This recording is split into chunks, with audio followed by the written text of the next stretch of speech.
In 2002, the rape of 2 girls at Foss Park brought widespread attention to the Salvadoran gang MS-13. Somerville police efforts resulted in 5 arrests and the deportation of 2 of the defendants.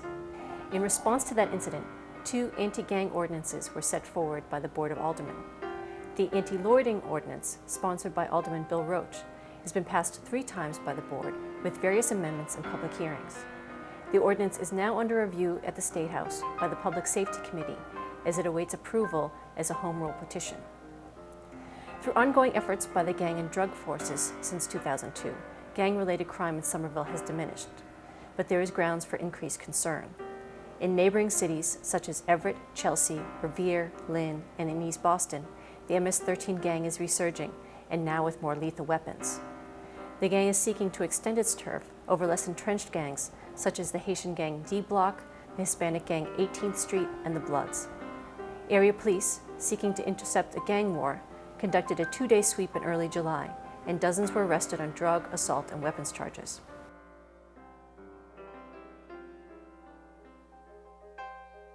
Responding to gangs through the anti-loitering ordinance has been controversial and divisive in Somerville.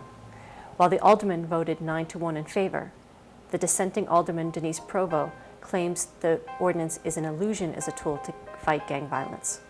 While Senator Charlie Shannon and bill sponsor Representative Tim Toomey are supportive, Senator Jared Barrios and Representative Patricia Jalen argue that the ordinance is unconstitutional.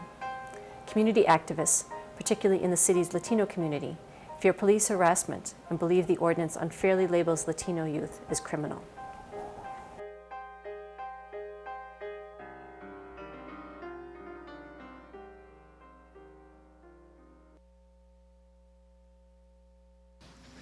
Well, I really can't take credit for coming up with the law. Merely what I did was research on the internet when I found out that we had a gang problem, specifically related to MS-13 gang members. And what I found is, throughout the country, different communities were having problems with MS-13 gang members. In Chicago, Illinois, they actually enacted this law in a different version. It was shot down by the Supreme Court as unconstitutional. They revised it, resubmitted it, and so far nobody has challenged the law, and it's actually in effect in Chicago. I found that law on the internet, downloaded it, submitted it to our law department in the city of Somerville, asked them to look at it and refine it to make it fit our city, and then I submitted it in that version. How the law would work specifically is it's aimed at gang members who do not want to follow the law. And in order for the police department to be able to move a group of people that are hanging around, they'd have to follow certain criteria. And part of the criteria is the people who are hanging around or loitering would have to be affecting public safety by either blocking a passageway, pedestrians right away, or by harassing passerbyers, something to that effect. In addition to that, they would also have to be known gang members to the police department, and the police department would have to know what gang they belong to and who the gang members are. So for instance, if you or I were hanging around on a corner, the police department could not move us because we don't fit the criteria of, stopping anybody from the public way.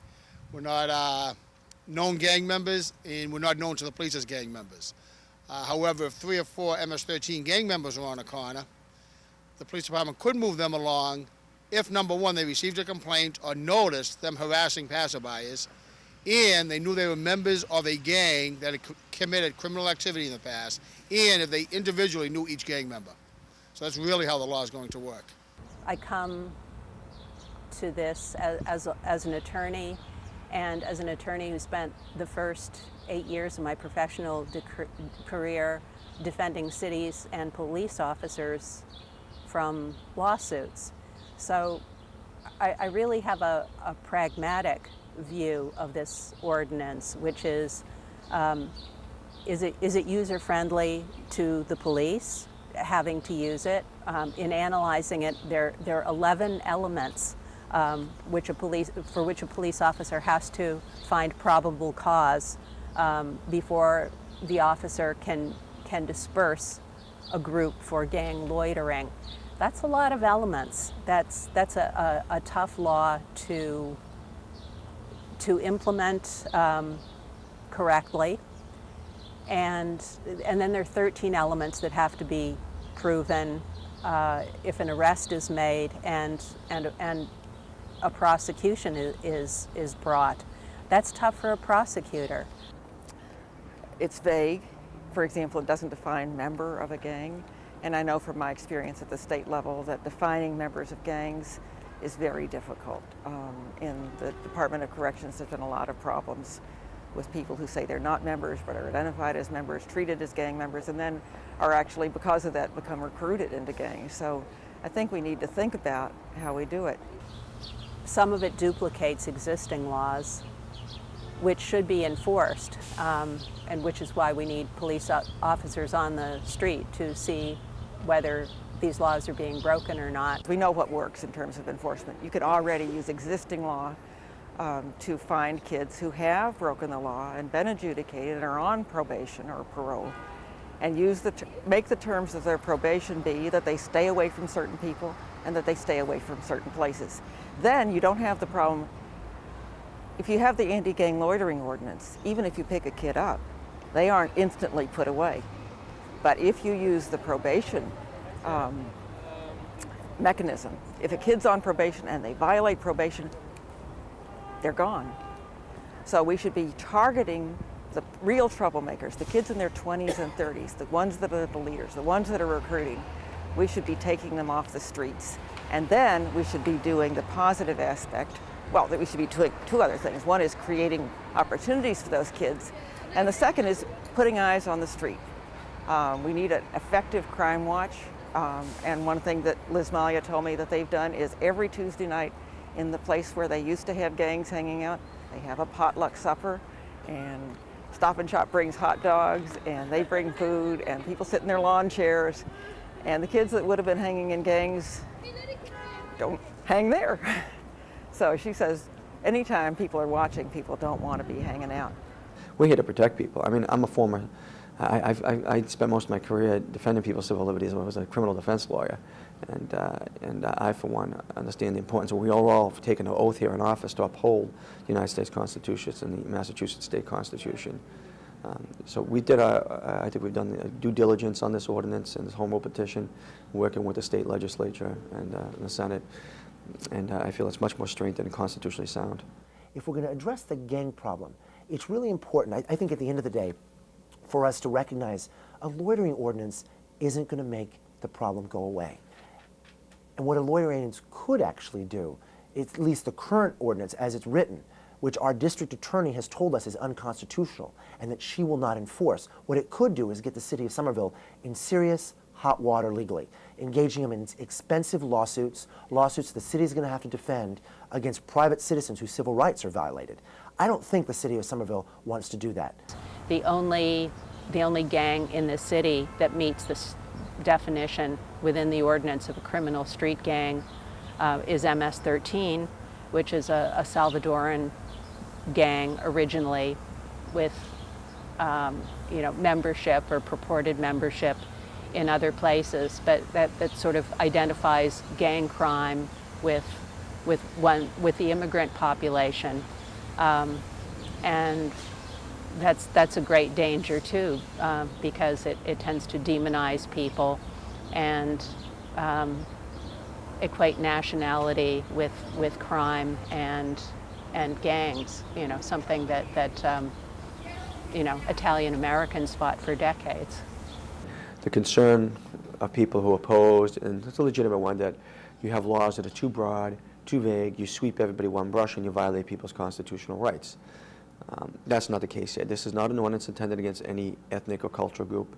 It's not an ordinance that sweep everybody one brush. It's an ordinance intended to be surgical. There were many changes made off the original ordinance submitted by Alderman Roach, which really gives out detailed language specifying what a gang member is, specifying the type of activity you'd be doing in a safe zone, and if you're doing that type of activity, that the police could ask you to move along. That's only one tool to fight gangs. We have many more tools we have to put in our toolbox, including educational programs, preventative violence programs, teen empowering programs, It has to be a multi-leveled, multi-pronged approach to solving gang violence. I think part of the solution here is defining the problem. And I think that's one of the places where this community has failed. We haven't said exactly what our gang problem is. Once we define it better, I think the answer for how to solve the problem will be much more evident.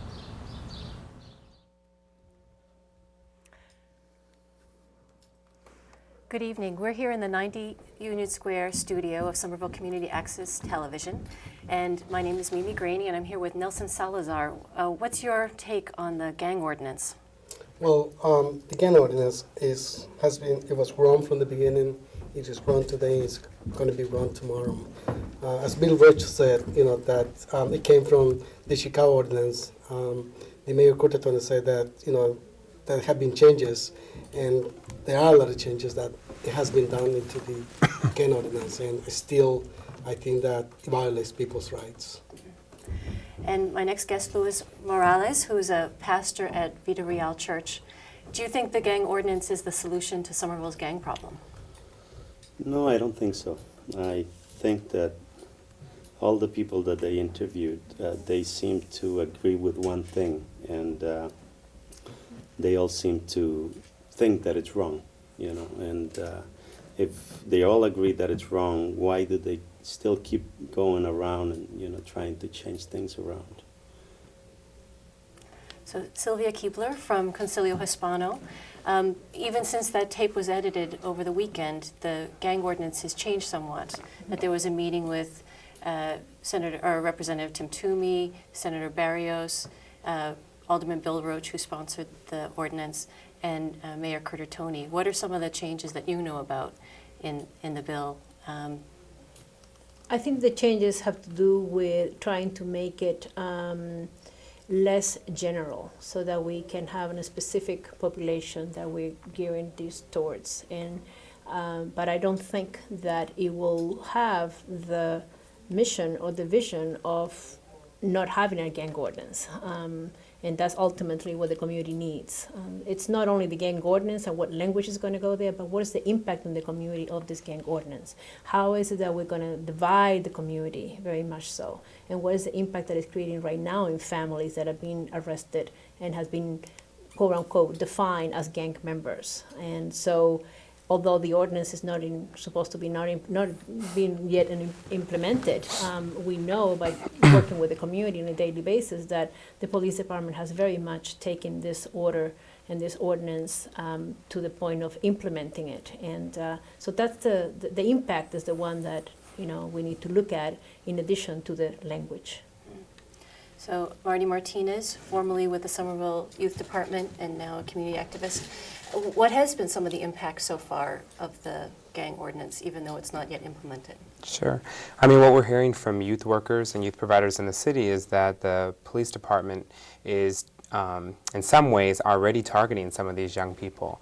And when I say some of these young people, I just mean your average young people in our community who happen to be Latino, who happen to be Haitian, who happen to be youth of color, are being targeted for being perceived as gang members or being congregating in an area where they believe that gang members are congregating. And I think as the former city youth director, I believe that we need to really look at, as Alderman Provost said, what's the problem and what's the solution? Because this solution is not directed towards the problem of gang and youth violence in the city. It's directed really towards a political benefit or a political answer to a problem that's serious that needs to truly be addressed. So Louise, I know that you currently are working with gang members in Somerville. What do you think the solution for gang members and gang violence is? Well, I think that the way they're looking at this is that they are trying to create something that is not preventive. I don't see it preventive in any way. When I heard Joe Corratoni say that we should think about programs, what kind of programs are we talking about? Do we have any programs for these people? Before we think about a law, can we think about programs, that will keep them busy, as I, shared with you before the program, as part of the church, we're doing lots of things with the community and the gangs, but we're not reactive, we're preventive. There are a lot of kids that are being recruited right now. I mean, last month, I think 2 of them were recruited, 15 years old. What are we doing about it? How is this new law is going to prevent something like this? How is it going to help? And can I say also too that I think that if folks like Alderman Roach or others who searched the internet to find this ordinance would have continued to search the internet, they would find in most communities comprehensive community-wide approaches are the only thing that prevent youth and gang violence. Approaches that are not only focused on the disciplinary or the punishment aspect, but the preventive and intervention things that you're talking about. It's what Boston's done, it's what Chelsea's done. Other communities, we're not the first community to address this issue, and we need to look beyond just these easier measures, but really at making an investment in our services.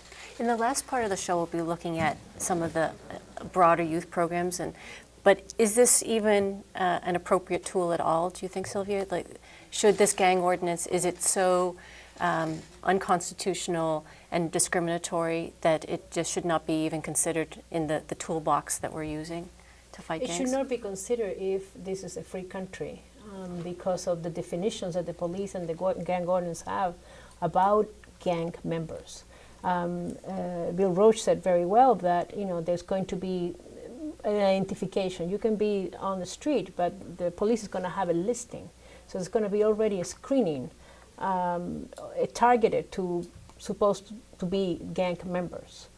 So if we are in a democracy that people can express themselves and they can be in a group situation, I don't see why is it that we're going to have a gang ordinance that is going to resolve the gang issue that is going to prevent us from violence. If you have a police record already and the police is going to be looking and hunting for these people according to their list and their definition. I mean, one thing doesn't go with the other, and I think that where we're moving away from it is the real solution to the problem, as Denise said in the tape. We need to look at as a community what is causing this and why are we having this right now in Somerville. As many know, this is not the first community. Police chiefs of other communities are even saying to the police chief here in Somerville, the way to combat gang violence and gang involvement is not by having an ordinance. There is many other ways of doing it, and those are the solutions that we have never even took even a glimpse at trying to get a solution for it. It's a very punitive way of treating a community, and especially when it's related and it's really targeted to an immigrant community. I mean, that's what it really comes down to. And then they ask the community, why you're not involved? What's the problem? Why you're not involved? Why you're not welcome in the city? The city welcomes you. But when you have a gang ordinance, in the meanwhile, going on, it's very much the community, the system is very much saying to the community, you don't belong here, you're not part of the city, we want nothing to do with you. The truth of the matter is that the ordinance is already being applied. The truth of the matter is that what they're looking for, as Mari said, is more of a political benefit. All these people, they want to look good. They want to say, we did it, we passed an ordinance. But the ordinance, even though it's not being, legally, there's people who has been harassed in the community. How is it actually being applied? There's a case of, the other day, there was a tenant from the Mystic Housing Development. He came to my office because he was very upset. He saw these police officers beating a Latino kid, and the kid didn't know how to speak English, so he only said, no English, no English. And this tenant was walking by, so the police officers asked him to translate.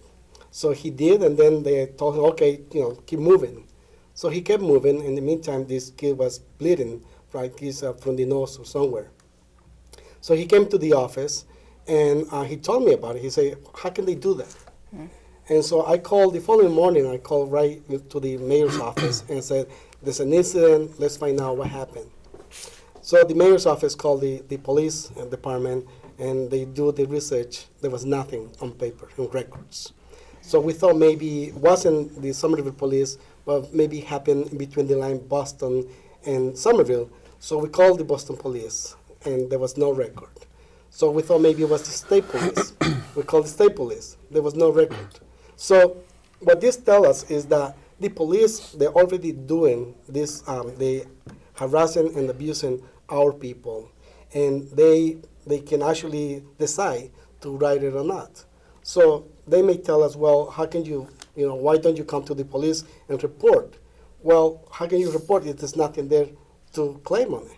So there's a lot of harassment happening in the community that our people they don't speak English, or they're just afraid of the police and they don't want to pursue the cases. And that is not the first time that it has happened. We have had cases at our office too with similar, situations. A mom also was waiting for a bus with the two teenagers just to go for her. I mean, waiting for the bus in the morning for the teenagers to go to school and her to go to work. And they wanted them to to move, keep moving. And I said, I'm going to work. The woman said, I'm going to work, and they didn't even believe her. And they took the kid and arrested the kid, her own son, in front of her. I mean, so when we say that we're not, this is happening prior of the gang ordinance being, sort of quote unquote on the books. And I got to make clear something very, very clear to the community. None of us, Latinos, non-Latinos, and everyone, we do not want gangs the same way. Just because we're talking about the gang issue doesn't mean that we Latinos say it's okay for us. We will be the first ones to work in a preventive mode, like you were saying, in a way that we know that it works with the community. But we're doing this gang ordinance in a very monocultural, monolingual way, as if that's the only way that there is a solution. You cannot get to the roots of the problem of the community by putting a gang ordinance or any other ordinance like that, because then people are going to shut up. They're not going to give you information. You're not going to be able to know the information that you really need to combat the problem. So, Louise, how much of an issue is gangs in the city? I know that you've worked with some gang members. Well, see, I think it's a privilege I have in the city that I wear a lot of hats, and I am a business person in Somerville. I own 5 businesses in Somerville, and the gangs most of them are, the gang members are on Broadway, so I know most of them. Mm-hmm. And I mean, they're nice kids, they're just kids that came here, didn't know what to do, didn't have anything to do. Parents have 2-3 jobs, and the best thing they thought of doing was joining a gang. But they are kids that, if you talk to them, they are in a lot of need. Like the kids we worked with in our church, they are nice kids. But when they are provoked by the police or anybody else, then that's when they started, doing things that, people are not happy about. Going back to the question you asked her about this ordinance, Denise Provost said that there is already existing laws that they can apply. What was the other name? Patricia also said that there are existing laws that they can use. Why are they thinking about something else when they already have laws that they can use to work with these kids? Why do we need some, on top of what they already have, harassing people and doing all the things that you guys just said that the police is doing in the city? Imagine what they're going to do with another law that is going to protect them in every way. Well, it does sound like there's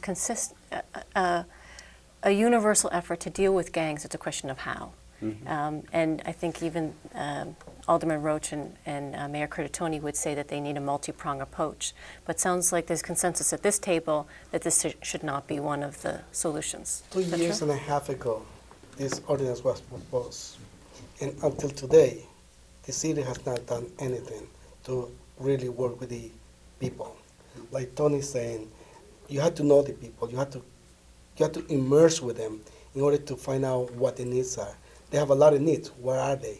Well, if you don't get too close to them, you're not going to find out those needs. So the city has invested so much in the gang ordinance that have put aside the other. They know, they said that this is not the answer to it, the whole thing. But what else have they done? Anybody can tell me as of today, what have they done today? Well, I think that's a good point to go to our next roll in tape, because we're going to be talking about or looking at what are some of the broader needs of youth in the city and what's the current state of the youth, I'm not sure what the current name of it is, but the youth department in the city. So let's go to that tape.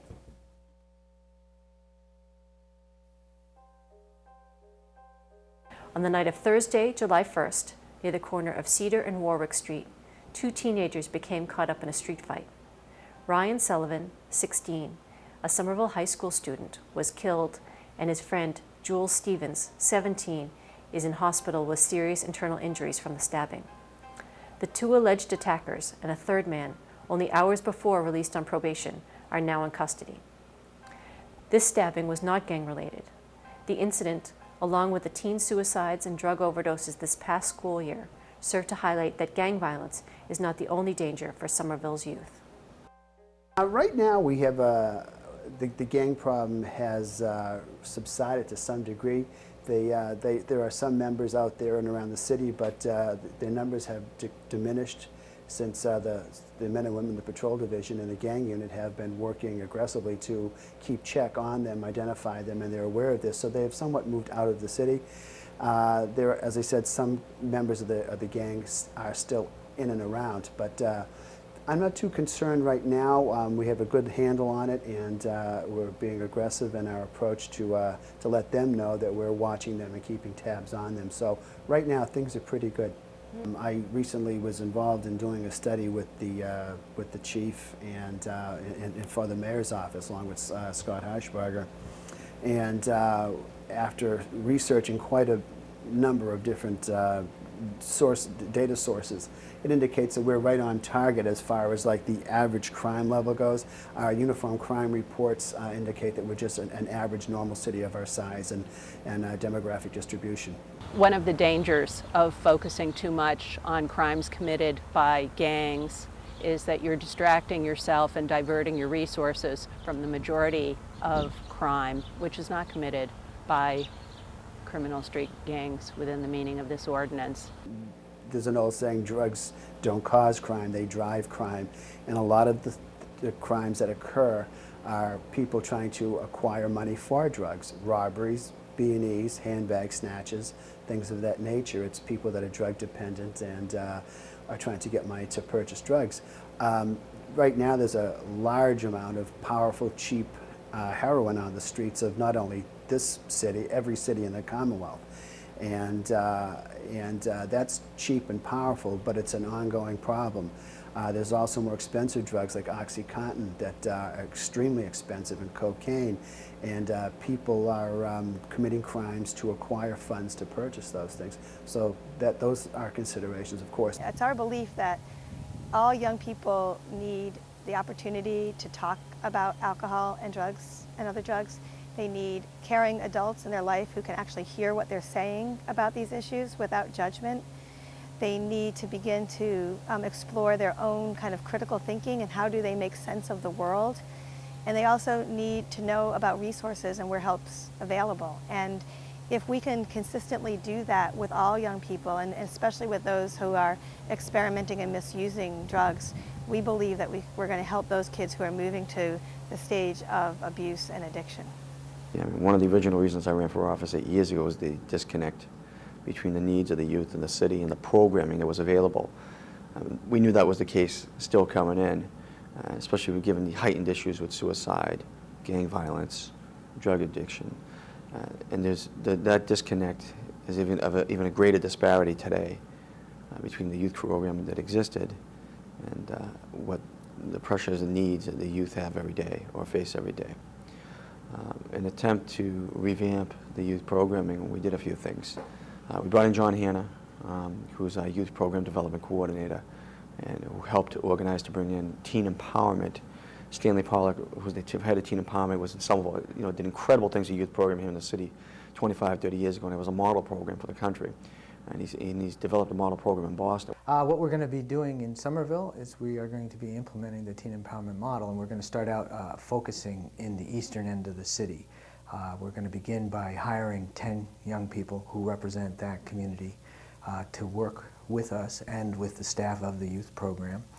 We're going to begin that process in late August, and we'll complete the hiring of the young people sometime by the end of September and begin to train them, and they'll begin to implement a strategy to impact the community of East Somerville. And we'll really be looking at the citywide issues as well.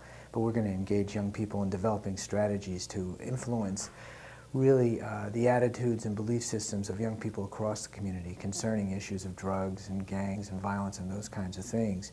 And attempt to impact those attitudes so that we can have broad-based changes in the behaviors. That is, to see reductions in the kind of very destructive behaviors that some young people are involved in, destructive and self-destructive, and really see an increase of the productive behaviors that young people have the potential to exhibit and to really contribute to the development of the community, working with neighborhood groups to solve problems and to really emphasize some of the strengths that the young people of Somerville certainly have. I think the main problems that are affecting youth here in Somerville are similar to those of all communities. I think youth are undervalued in society right now. They're seen as a problem rather than a resource. People are trying to control and limit their behavior versus believing in them and giving them opportunities to live life fully. I think that creates a sense of hopelessness. I think they're aware of what's going on in the greater world around them, and their future seems rather bleak. I think that there's few people who can really hear what they have to say and react in a way that doesn't tell them that they can't be who they are. We did talk to young people. We did 5 focus groups, and we probably talked to 50 or 60 young people in those groups. And some of the young people talked a lot about gangs, and some talked very little about gangs. Some expressed a lot of fear about being on the streets, real concern, about it. I think there is a level of violence, obviously. I mean, it's been reported in the newspapers and so forth. From what we could gather in talking to the Board of Health and others, the problem of teen suicide is really a crisis. The proportion, I'm really surprised it hasn't received a lot more attention than it has gotten so far, because when I have heard the kinds of numbers that people are talking about, I mean, in ratio to the population, they're huge. What kind of numbers are people talking about? Well, we heard that there were between 20 and 30 deaths of teens that were either suicide or a drug overdose. And again, these things are hard to define, and the Board of Health could not exactly say over about a 16 or 18 month period. That's huge. That's just a huge number of deaths among that population. In terms of the biggest problems that young people face in the city of Somerville, I really think that the place to start with that is to ask young people, what are the biggest problems that they face? Obviously, there have been things that have been in the news around violence and gangs, drug abuse, suicide, overdoses, school dropouts, and so forth that are taking place. I think really the very, very important thing to concentrate on is what is causing these problems. People don't just all of a sudden become self-destructive. There are causative factors underneath, and we really need to dig into what those factors are, and then develop strategies that address the causative factors and not just the symptoms of what's taking place. Obviously you need police enforcement, you need to, make sure laws are enforced and that there's ways to manage destructive behaviors as they're taking place. But in the long term, that really is a futile effort if you don't address the causative issues that are underneath it. I think one of the things that the mayor has started with the Youth Council is a wonderful first step, and staff here at Caspar have worked with youth to create bylaws, to create a voice for youth within the structure of the government. But the hard question, and the question that we ask ourselves at Caspar all the time, is, are we as adults really ready to make space, to move over, to shift power to the voice of young people? And I think that's our challenge right now, but I think we're working towards that. There are some very difficult problems, and the tendency is to look at the glass half empty, but I think there's also some really exciting opportunities here. I have been impressed by the mayor's enthusiasm to move forward, to find the resources, to really expand services for young people. And it's kind of a low point right now, but I'm very hopeful that over the next year and the years to come that we're going to be able to establish some very exciting programming. We're going to be able to expand the level of service, and implement programs that really give young people an opportunity to show the city what positive values they have to, contribute.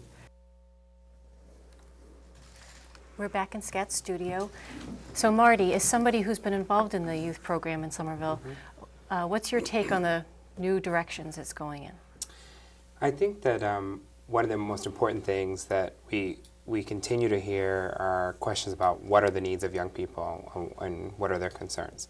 And I think that one thing that is sort of missing, and I'm not hearing in the new direction of the city youth program, is connecting with those community organizations and agencies that are already doing some pretty incredible things with young people. Because there are a great group of people working at the Youth Workers Network and various different groups of organizations serving young people in the city, the diversity of the young people in the city, and they really need to be brought into the fold for what the programs the city wants to do. I think, the thing I've heard the most about from the city has been their summer football camp that's coming up for a group of young people. That's really a one-shot deal kind of thing. That's really not what young people need. I have to be honest and say I'm excited to hear what potentially could be happening with teen empowerment, but I think we need to look at what's already in place in the city and build upon those things. The number one thing I think the city needs to look at is services and budget cuts have hit the youth department immensely since the very beginning, and those budget cuts have not been restored where they have been in other areas. They haven't been in the youth department.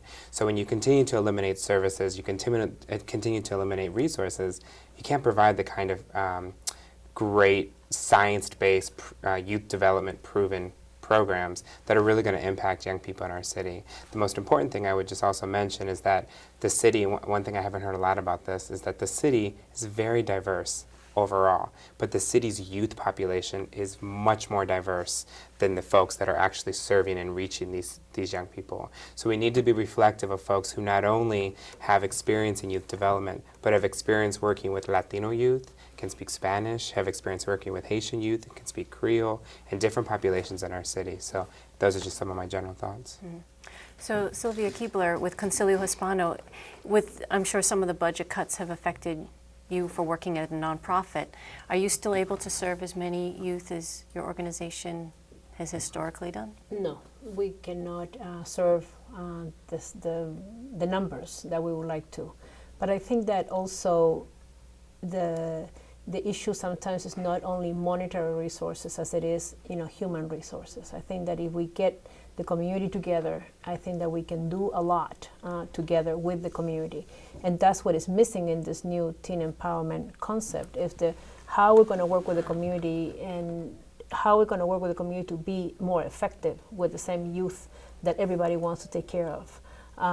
And on the other hand, there has to be opportunities. It's not just to bring a program to the city. It's also what kind of resources we're going to give to the youth. Youth need exactly anything like everybody else. They need to be independent. They need to feel that they're contributing. They need to feel that they have a job. There's no jobs in the city. I mean, right now for the whole summer, one of the solutions that I guess the system has created is create 100 jobs for the youth. And we have 5,000 kids that needs a job. So to have 100 jobs for that many, it's almost like nothing really. 94.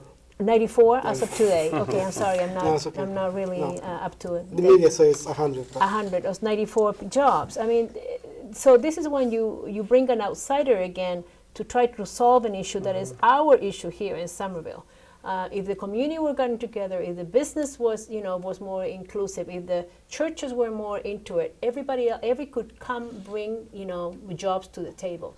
Kids need jobs, skills, and the other part that we haven't seen for a while, that I think that we can do it even without money, is the whole issue about dropout levels at the high school. The reason why we have gangs is, as we were saying, they are not having activity after school. Nothing is happening. There's no alternatives, nothing. The school system right now is not providing anything for after school that is really academic, especially for Latino youth. And what are the role models that the Latinos and in general sees at the high school? Almost non-existent. There's no tenures necessarily at the high school. So the kids do not relate then. They cannot feel, again, part of the community. They can be productive. And that's the issue that we have about having a teen empowerment coming in and solve the issues that we already know what they are, but no one has asked and come as to ask. I mean, they have never come and say, okay, tell us what you think. So Luis Morales from Vida Real Church, what do you think the needs of Somerville youth is? Oh, we have many needs in different levels. We, as a church, we have identified that there is a lack of parenting in our community, and we're working with that. We have 5 kids that used to be gang members that are part of our church now, and so we're doing a lot of work with no funds from the city, with no funds from anybody, and you know, what bothers me is that I didn't get the name of the person that they interviewed. He says that in 18 months, or not, less than a year, 18 deaths have occurred as a product of teen suicide, overdose, drug addiction. And gangs have produced, what, 1 rape in like 5 years? Mm-hmm. For the gangs, the city is thinking about an ordinance. For teen suicide, overdose, and drug addiction, they are thinking about finding resources. You know, who is doing the suicide, the overdose, and the drug addiction? Not non-Latinos. Who are joining the gangs? Latinos. What do we create for Latinos? An ordinance. What do we create for non-Latinos? We find resources to try to help them. And for me, I don't care what the city has for our community. I'm going to do what I have to do, even if I have to use my own funds, but I'm already doing it, and I'm getting great results.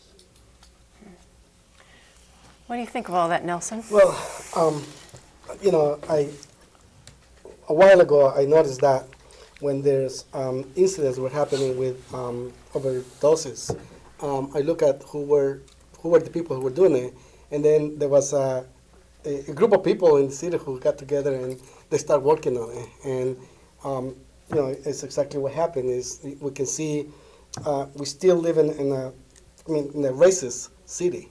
You know, whether we like it or not, it's not as clear or plain as, you know, in the old days, but it's still there. We see that they're coming up with, like Luis is saying, they're looking for resources for that population, but for the other population is law enforcement. I don't know what Stephen Pollack was talking about when he said that the mayor, you know, he's great because he's finding more resources. I don't know what those resources, or where is it, you know, what are they? And that he's expanding the services. I don't know what those services are. You know, I still haven't seen them. So there's a lot of political stuff going on right now. Everybody wants to take credit for what they're doing, except with the people who are conscious about what the issues are, and they really are holding on this gang ordinance. So, you know, again, whether we like it or not, I think that there's institutional racism that we are living in this society, and we're here to fight that. Looks like you're going to say something. Yes, there is something that nobody has talked about, and it's theft in the city. I own 5 businesses, and I have been robbed 9 times in 2 years. Nobody talks about that. 5 of my employees almost get killed in, you know, different incidents. I have them on tape. Who were the people that robbed us? White people. We have them on tape, put them in jail.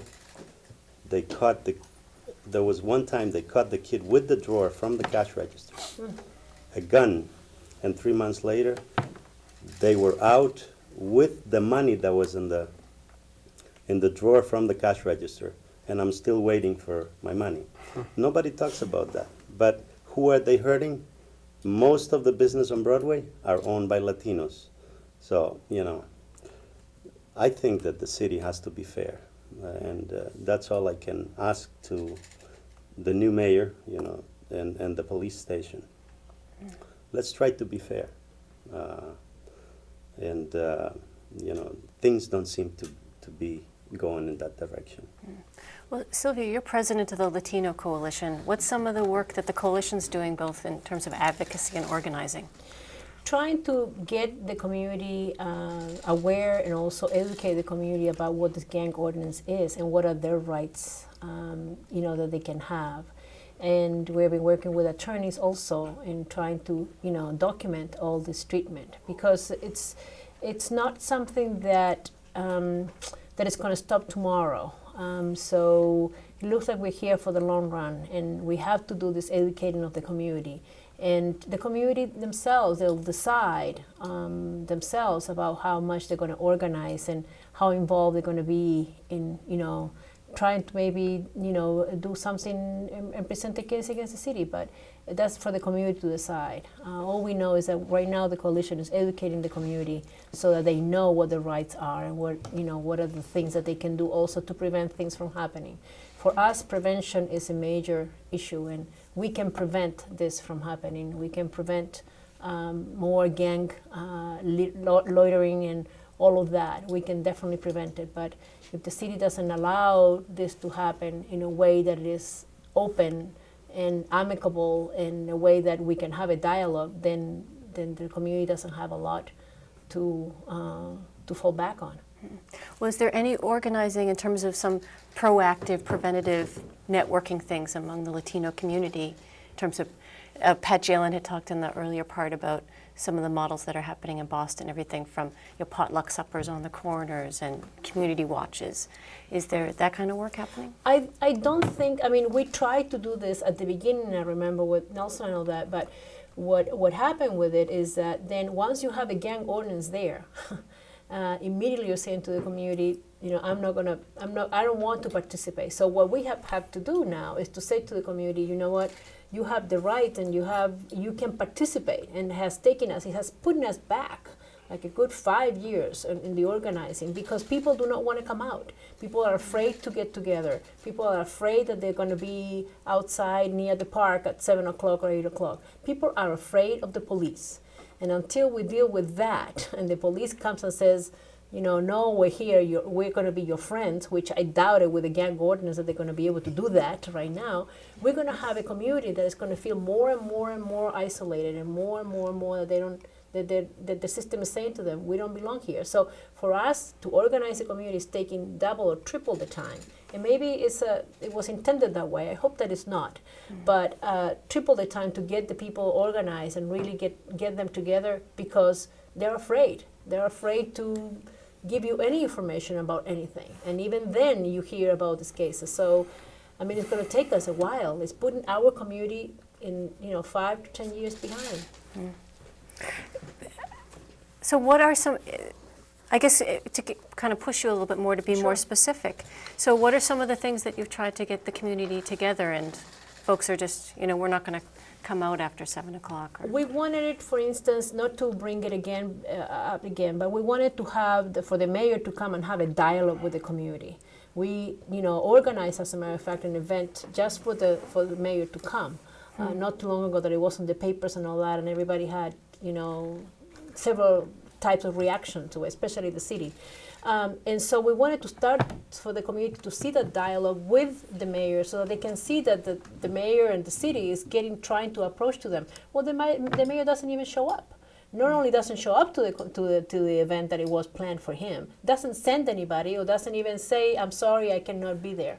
In addition to that, the Globe and everybody else reported as if the poor mayor was sick. Not even an apology, saying, you know what, I wasn't there, something happened, miscommunication, done deal. We are adults, we can take it too, but you have to be honest, and you have to have integrity to do this. And until we get to that point, it's going to take us a while now to be able to, really say to the community, on the one hand, the city welcomes you and wants you to work with us. Let's organize around whatever the city wants, for us to do. It's going to take us some time. And, the Latino Coalition is here to, educate the community and all that. We're still opening up the doors to the mayor, but as of right now, we haven't heard anything else other than just a terrible reaction that why wasn't in the papers that he was not at a meeting. Let me give you another example of where the community has attempted to be organized but hasn't been able to really see that happen, because I think of the climate in the city. Over the course of the past 2 years, when the city has had public hearings regarding this ordinance, those hearings have been filled with hostility and anger towards folks who want to speak out about what's happening in the community with issues around young people, youth of color, and the needs that they have, especially Latino youth in our community. And those hearings were filled, as having attended all those hearings, were filled with a lot of anger and a lot of hostility towards people who were there to express their opinions and concerns. And for folks whose language is primary language or first language is not English, for folks who are new to this community, to not be welcomed somewhere where you're told your voice matters, to not be welcomed, to be faced with that anger and that hostility, doesn't open up an opportunity what was happening for you. exactly? People weren't allowed to speak? They were shouted down? What happened? People were speaking, and I think you'll remember, people were speaking and being taunted, yelled at, told to sit down, shut up. People who wanted to express their concerns and their beliefs about what was happening and their thoughts about the gang ordinance. Just to tell you, there's not support for the gang ordinance in our community. I don't Among want the Latino community. Among any community. Don't be misled. Folks want something done about gang and youth violence. The folks who spoke at these public hearings, they spoke overwhelmingly in opposition to the gang ordinance. And those folks who didn't speak in opposition to the gang ordinance, they spoke in favor of having something happen, something to prevent youth and crime, youth and gang violence to happen.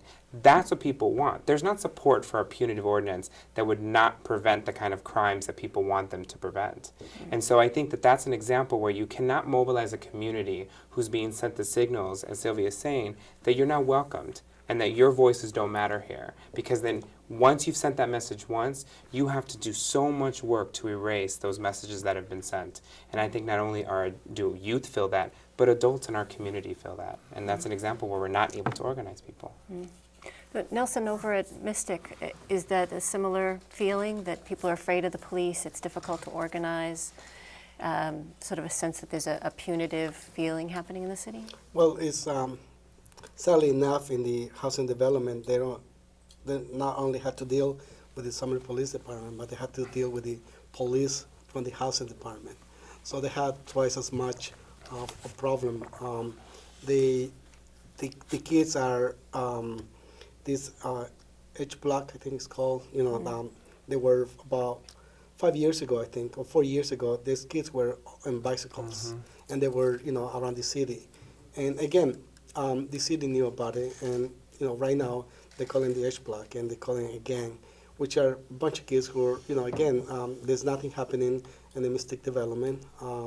There is a youth program that deals with the mural, on Mystic, but that's about it. There's nothing else. And that's six or eight kids. That's about 6 or 8 kids, and it's only about 6 weeks.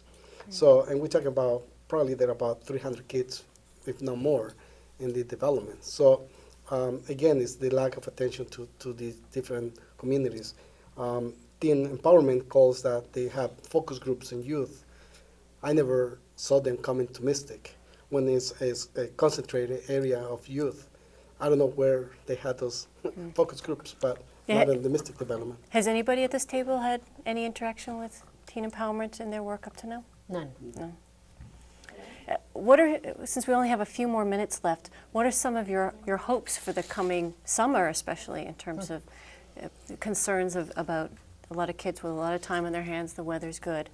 What are some of your hopes? Actually, it turns out we only have 2 minutes, so just kind of quickly around the table. So what are some of your hopes for what we might be able to achieve? Quick hope, what I hope we can achieve is something that Beth said, is listening more to some of the young people in the community and making sure that we don't begin to forget those young people who have taken advantage of youth programs and services in the city, that we really, really need to reach out to them and make sure we're listening to the young people. I hope that happens this summer. Reach out to the community more, because the young kids, problems is not only the youth, it's also the adults. So as a community, we have to come together. So for parenting or for all kinds of parenting, and also, the teen empowerment person was saying that they were going to work with the adults and also with community groups. Let's hope that that's a reality. It becomes a reality than not a reality. Luis? Well, the only thing I can hope for is what I can make happen. And as part of the church, we already have a program for the kids we work with. We have over 50 kids that we work with, and we have a program for the whole summer. So let's hope that it's all 50 by the end of the summer too. It's grown. So more than 50. What about you, Nelson? Well, my hope is that the police will not harass the youth in the parks. Let them, stay play as they can. And in Forest Park, I was driving when I was coming here, and I saw this, group of Latinos sitting down by the pool. And if this gun ordinance was to be passed, those kids will not be there. Now, where would they go? I don't know. So I hope that they, don't harass the youth. Well, I want to thank you all for taking the time to come and share your thoughts and expertise, and want to thank the viewers for watching us, and good night.